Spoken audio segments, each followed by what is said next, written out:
আসসালামু আলাইকুম। নাসা একাডেমির পক্ষ থেকে সকলকে শুভেচ্ছা এবং স্বাগত। আজকে এর আগে আমরা এই পরিসংখ্যানের সংক্ষিপ্ত পদ্ধতিতে গড় নির্ণয় নিয়ে আলোচনা করেছি। আজকে আমরা আলোচনা করব, শোনো নাতিমা, শোনো মনোযোগ দিয়ে শোনো। আজকে আমরা আলোচনা করব পরিসংখ্যানের মধ্যক নিয়ে। এই পরিসংখ্যানের এই মধ্যক নির্ণয় পরীক্ষা আসে। তোমরা জেনে অবাক হবে যে পরিসংখ্যান দিয়ে দুইটা অঙ্ক আছে, সেখান থেকে একটি অঙ্ক দেওয়া লাগে। সেই বিবেচনায় অবশ্যই এই মধ্যক নির্ণয় খুবই গুরুত্বপূর্ণ। এখন মধ্যক নির্ণয়ের ক্ষেত্রে আমাদের কি করব?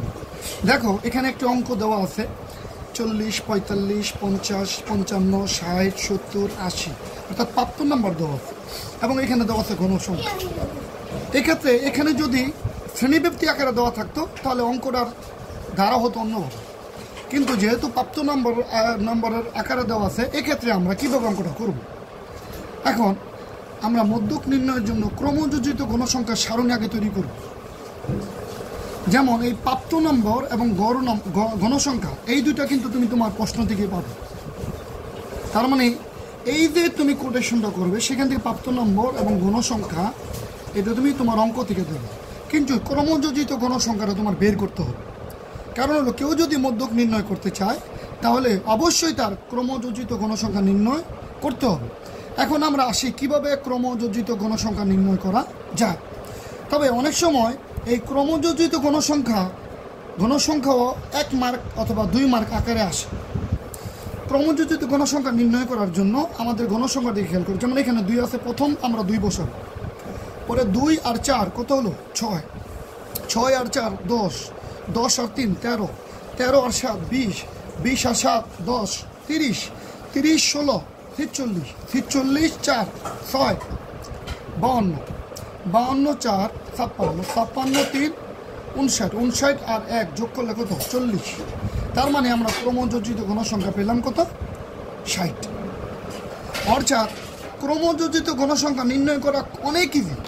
অনেকে আমরা এই ধরনের অঙ্কের এই ধারাবাহিকতা দেখলে আমরা ভয় পাই।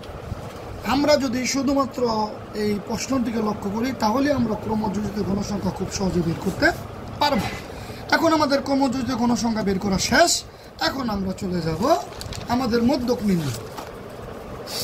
আমরা যে পূর্বে যে ক্রমযোজিত ঘনসংখ্যা নির্ণয় করেছি, সেখানে আমরা দেখেছি আমাদের n সংখ্যা হলো 60, অর্থাৎ n = 60, যা এটা জোড় সংখ্যা। আমরা জোড় সংখ্যা পেয়েছি।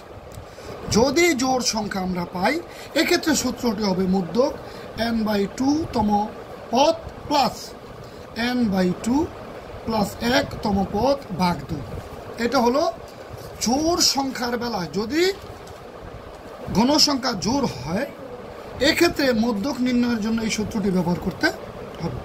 তোমরা এই সূত্রটি মুখস্থ করে ফেলবে, বারবার লিখবে। এখন আসো, আমরা n এর মান পাইছি 60 ভাগ 2, এখানে n এর মান পাইছি 60 ভাগ 2 যোগ 1। 2 দিয়ে 60 এর ভাগ দিলে হয় 30, অর্থাৎ 30তম পদ। 60 দিয়ে 2 এর ভাগ দিলে হয় 30 যোগ 1, আমাদের হলো 31তম পদ, অর্থাৎ 30 এবং 31তম পদ। এখন আমরা খেয়াল করি 30তম পদ মানে কত? 70 এবং 31তম পদ মানে কত? 80। কীভাবে আমরা পেলাম 30তম পদ? কীভাবে 70 পেলাম? আমরা পূর্বের ক্রমযোজিত ঘনসংখ্যায় চলে আসি।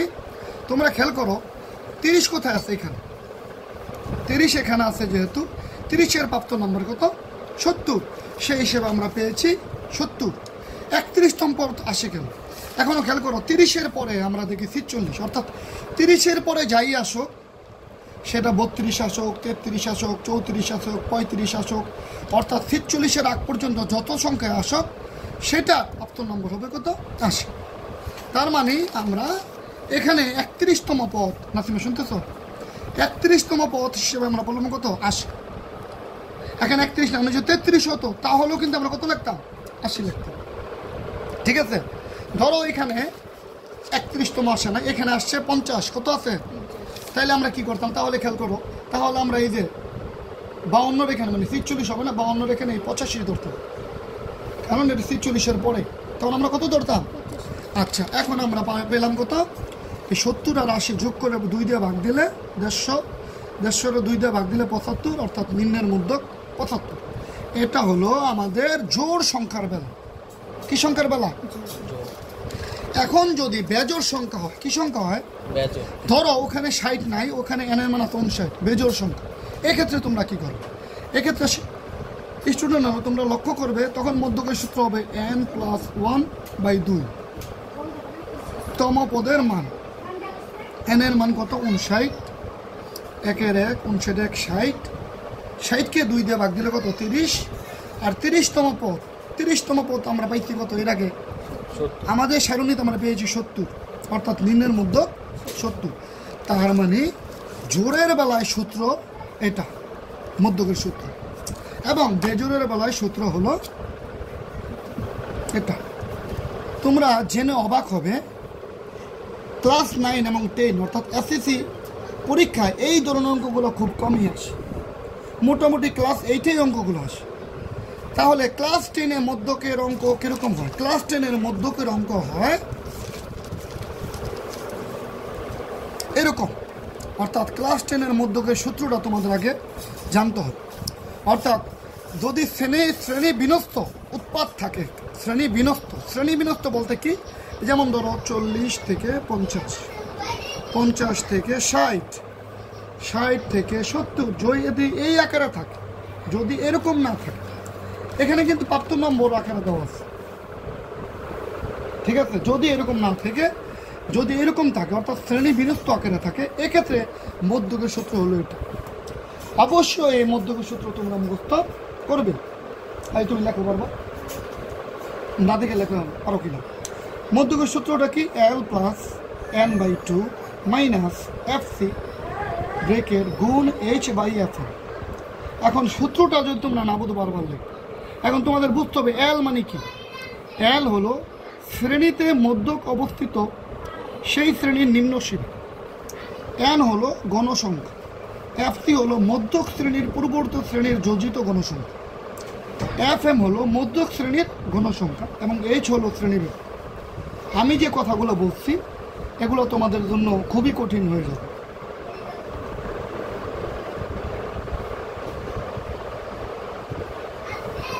খুবই কঠিন হয়ে যাবে। তাই তোমরা শুধু সূত্র মুখস্থ করো, আমি তোমাদের জন্য একবার সহজভাবে করে দেব। ধরো চলে গেলাম আমরা একটা প্রশ্ন, এখানে একটি প্রশ্ন দেওয়া আছে, নিচে একটি গণসংখ্যার নিবসন সারণী দেওয়া আছে, যেমন সময় এবং গণসংখ্যা 30 থেকে 35, 43 থেকে 41, 42 থেকে 47, 48 থেকে 53, 54 থেকে 59 এবং 60 থেকে কি 65। গণসংখ্যা হলো 3, 10, 18, 25, 8 এবং 6। তোমাদের ক্লাস 9 এবং 10 এবং এসএসসি পরীক্ষায় মোটামুটি এই ধরনের অঙ্কই আসবে। তোমরা যখনই এরকম পাবে, সাথে সাথে তোমরা মধ্যক নির্ণয়ের জন্য ক্রমযুক্ত গণসংখ্যা নির্ণয় করবে। কিভাবে? এই দুটা তো তুমি দেখে দেখেই লিখবে এখানে। আর বাকিটা কিভাবে? প্রথমে 3 ক্রমযুক্ত গণসংখ্যা, 3, 10, 13, 13, 18, 31, 31, 25, 56, 56, 8, 64, 64, 6, 70। n = কত? 70। এখন খেয়াল করে n এর মান কত? 70। এটা তো এর আগেও তোমরা বুঝছো। তোমাদের আবারও বলতেছি, এই ধরনের অঙ্ক কিন্তু তোমাদের মেট্রিক পরীক্ষা, এসএসসি পরীক্ষা আসবে। এখন আসো, তোমাদেরকে আমি জিনিসটা খুবই সহজ করে দেব, খুবই সহজ করে দেব। আর একটা খাতা দাও তো, কোন খাতায় ছিল? দাও। মধ্যক আমরা কিভাবে নির্ণয় করব? এই জিনিসটা খুবই মধ্যক নির্ণয় করব আমরা কিভাবে। আমি তোমাদের এখানে যে নিয়মগুলো শিখাচ্ছি এটা খুবই কঠিন, বা তোমাদের কাছে এগুলো মনে রাখা খুব কঠিন, কিন্তু এটা যে কোনো পরীক্ষার হিসাবে আসে। হিসাবে তুমি ধরে নিতে পারো, তখন তোমাদের লাগবে ভিতরে। এক্ষেত্রে তোমরা অবশ্যই প্রত্যেকটা জিনিস মুখস্থ করে নেবে। এখন আসো মধ্যক দেখো। এখন তোমাদের মধ্যক আমরা কিছুক্ষণ আগে এই ক্রমযুক্ত গণসংখ্যা করবো। এখন আসি আমরা মধ্যকটা আমরা কীভাবে নির্ণয় করবো। আমরা তো এই সূত্রটা সবাই মুখস্থ করেছি, l+n/2 - fc গুণ h/f। আমরা গতানুগতিকভাবে মুখস্থ না করে, সূত্রের মান না লিখে, আমরা জাস্ট এই সূত্র থেকে, মানে এই ক্রমযুক্ত গণসংখ্যা সারণী থেকে আমরা খুব সহজে এটা বের করি। এখানে l মানে 48। কেন? আমাদের মনে রাখতে হবে এখানে সবচেয়ে বড় গণসংখ্যা কত? সবচেয়ে বড় গণসংখ্যা 25। এই 25-এর শ্রেণীব্যক্তির সর্বনিম্ন সংখ্যা কত? 48। সেই হিসেবে আমাদের এখানে 48 হবে। n/2, n এর মান কত? n এর মান আমরা পেয়েছি n = কত? 70, অর্থাৎ 70 ভাগ দিব 2 দিয়ে। fc কি? সবসময় তোমাদের মনে রাখতে হবে, যেখানে আমার সবচেয়ে বড় যে গণসংখ্যার আগের ক্রমযোজিত আগের শ্রেণীর ক্রমযোজিত সংখ্যা, যেমন 31 বা 31 হলো। এখন আসি আমরা h এর মানে 6 কেমনে? 30 থেকে 35, 31, 31, 32, 33, 34, 35, কত হলো? 6, এই জন্য 6 হয়েছে। f মানে কি? গণসংখ্যা সবচেয়ে বড় যে গণসংখ্যা সেটা হলো fm, সেটার মান কত? 25। আর যদি তোমরা কষ্ট হয় বুঝতে, এক্ষেত্রে তোমরা আমার এটা ফলো করে 48, ঠিক আছে, 70, 31 এবং 25 এবং পার্থক্য কত? 6।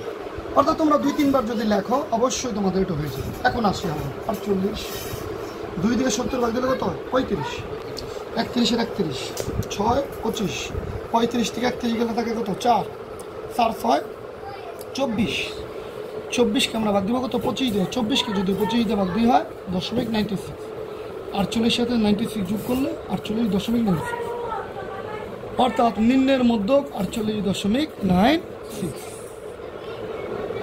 আসলে মধ্যকটা দেখতে অনেক কঠিন মনে হয়, আমরা যদি শুধুমাত্র এই সূত্রটি মুখস্থ করতে পারি এবং কিভাবে সূত্র থেকে এই ঘনসংখ্যা থেকে কিভাবে এটা আসে আমরা দেখতে পারি, তাহলেই আমাদের এই মধ্যকটা নির্ণয় হয়ে যায়। তোমরা সবসময় মনে রাখবে, ক্লাস 10 এসএসসি 2026 বা এসএসসি পরীক্ষায় 9-10 এই অঙ্কটা আসবেই। তোমরা আমার এই পুরো ভিডিওটা স্কিপ না করে 1 by 1 তোমরা দেখবে। আমি আশা করি তোমাদের কাজটা সহজ হয়ে যাবে। তোমাদের বোঝার জন্য আমি আবারও বলছি, তোমরা প্রথমে এই সময় এবং গণসংখ্যা দুটো দেখে লিখবে, সেখান থেকে ক্রমযুক্ত গণসংখ্যা বের করবে, সূত্র লিখবে, সূত্র লিখে মান বসালে ধারাবাহিকভাবে তোমরা সহজেই পারবে। না পারলে মিনিমাম তোমরা 3 বার এই অঙ্কটা করবে। তো অবশ্যই ভিডিওটা স্কিপ করবে না। আমি চাই তোমরা সবাই দেখো এবং শিখো। যদি কেউ তোমরা পরিসংখ্যান শিখতে চাও তাহলে অবশ্যই এই মধ্যক নির্ণয় করা শিখবে এবং আমার এই নাসা একাডেমির সাথে তোমরা লেগে থাকো। আশা করি আগামী আর 2টা ক্লাসে তোমরা যদি লেগে থাকতে পারো তাহলে তোমাদের এই পরিসংখ্যান অধ্যায় তোমাদের জন্য পানির মতো হয়ে যাবে। আজকে এই পর্যন্ত। সকলকে এই ভিডিওটা দেখার জন্য ধন্যবাদ।